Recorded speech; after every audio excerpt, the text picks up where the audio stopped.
Hey guys, welcome to the Liberal Hivemind, a channel solely focused on exposing the abundant hypocrisy of the left, except this time, the abundant hypocrisy of Fox News. Fox is done, friends. They are absolutely done in my mind, in a lot of folks' mind. Probably a lot of you guys who follow my YouTube channel are feeling the exact same way. You know, I've watched Tucker Carlson somewhat religiously for the last couple years. I watched a good amount of Sean Hannity, Greg Gutfeld. I've always liked their editorial side. The actual network itself, not so much, but the editorial side has always been strong. But after what's been going on over the last couple days and all these stories that I'm about to show you guys, I'm done. I'm not watching the network ever again. I just cannot support them in good conscience. So once again, legacy media hacks pushing for the status quo and to defend elitist political corporatism and run defense for Joe Biden and all of the weird irregularities that are happening around his campaign. It's unacceptable. It's inexcusable. But I have some crazy stuff to show you guys. Firstly, that Fox News TV ratings are plummeting, crashing right through the floor. And then I got to show you guys just some of the despicable things that have come out of the network over the last couple days. Their true colors are starting to show. A lot of people have been calling it out for a very long time, but now we have proof. They never really supported you or your causes. They merely took advantage of you, took advantage of the president and all his support to push their ratings and make an ungodly amount of money. But no more, friends. The legacy media is in trouble, and this is just the first step. But before we get into everything, all of these stories, I gotta ask you guys once again, of course, like every video, subscribe, hit the notification bell, share the video as much as possible. We are still quarantined, shadow banned by the YouTube algorithm. The only way that we're gonna grow going forward is by sharing the videos with new viewers, because YouTube just refuses to do it nowadays. There's been a cap on my channel, and if we're gonna grow this community going forward so we can keep spreading the good word, I'm relying on you guys to share the videos. Now with that out of the way, let's roll the tape. Alright, so firstly, before we get into the real nitty gritty, into some of the despicable stuff, let's start off with some good news. Fox News ratings crashed on Saturday. Let's go, friends. Put your money where your mouth is. CNN beat the TV competition in total viewers Saturday with 4.2 million, as well as leading with adults 25 to 54 and younger viewers 18 to 34. According to Nielsen, MSNBC was second with 3 million and Fox News was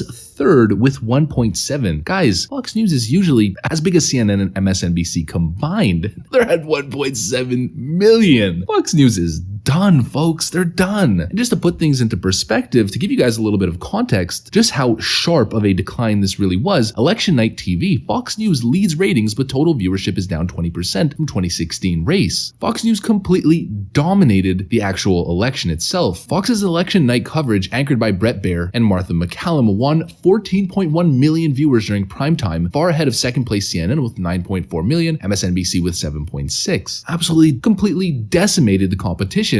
Now, they're the bottom of the barrel, folks. And you might be wondering why. Well, they've yet to rescind their Arizona call, and we've got some crazy stuff going out that's just showing exactly who they are behind the scenes. Like today, for example. Whoa. Fox News' Neil Cavuto cuts off press conference as Trump team outlines voter fraud case. I mean, we've grown accustomed to this on CNN, MSNBC, ABC, CBS, but now Fox is doing the exact same thing. Check this out. Illegal vote. Whoa. I just think we have to be very clear. She's charging, the other side is welcoming fraud and welcoming illegal voting. Unless she has more details to back that up, I can't in good countenance continue showing you this. I want to make sure that maybe they do have something to back that up, but that's an explosive charge to make, that the other side is effectively rigging and cheating. Who is Neil Cavuto to, quote, fact check the White House press secretary? Who is he? The people can discern the truth for themselves. We don't need Neil Cavuto to interject in what the press secretary is saying. But this is the path that they have chosen. We've got this bombshell right over here. Busted. Fox News anchor Sandra Smith caught on hot mic saying the quiet part out loud after panelist says network has no authority to call the election. An abject fact that they don't, but look at this.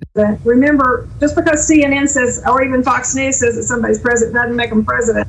So I think everybody wants to know that this was done properly and legally. What is happening?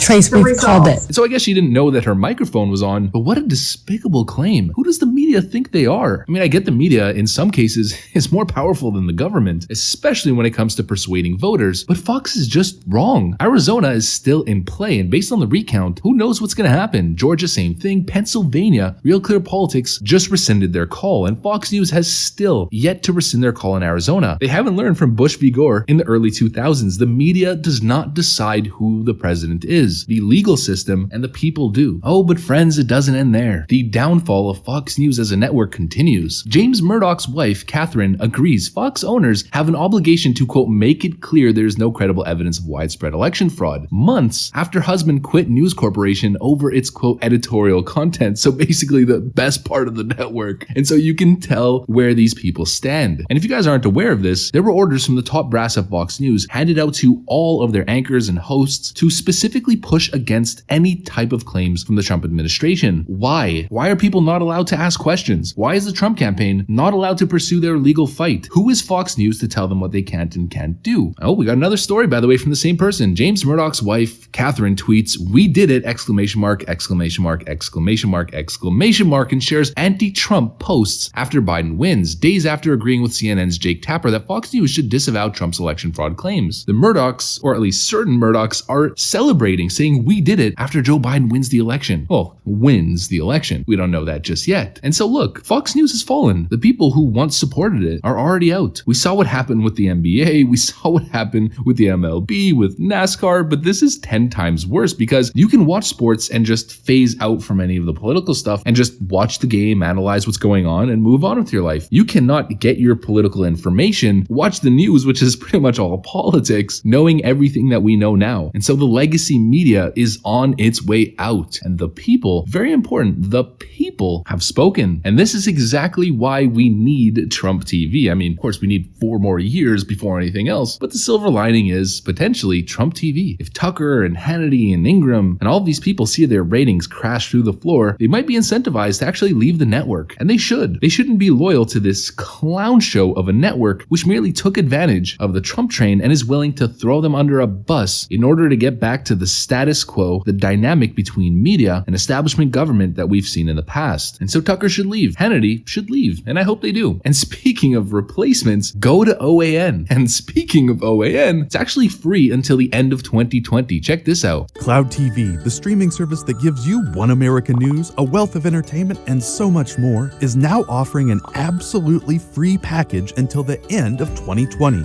So Cloud TV is now offering you One American News for free until 2020. No credit cards, nothing. I'm not paid to advertise this. I just want to do it because I think it's objectively a better source of information, and they really delve into allegations of scandal and corruption, more specifically the whole Biden email scandal, where Fox News clearly has an agenda for the corporatist elite. So there's alternatives, and there will continue to be alternatives. No matter how many times the media at large and of course Silicon Valley tries to bash us down, no matter how many times you cut off the head of the Hydra, you can cut off one of the Hydra's heads. There's still 2 more left. Oh, and if Trump TV is ever a thing, I have my resume ready. I'm potentially looking for a job, and I'm all in. Check out my email in my About section on my YouTube channel, and let's go. That's what I got for you guys, and hopefully you enjoyed this video. If you did, please subscribe, hit the notification bell, share the video. We're still quarantined by the YouTube algorithm. We are not getting recommended to non-subscribers, and so the only way that we're gonna grow this community, like I keep saying, I hate that I have to keep, it feels like I'm begging, but it's life or death here on this platform. You gotta fight for what you got, and you gotta fight against the suppression. So if we're gonna grow going forward, we gotta share these videos, but I gotta get to work. There's a whole lot of hypocrisy, a whole lot of crazy stuff in the news cycle today. I'm gonna get to that. I wanna thank you guys for watching, and I'll see you on the next one.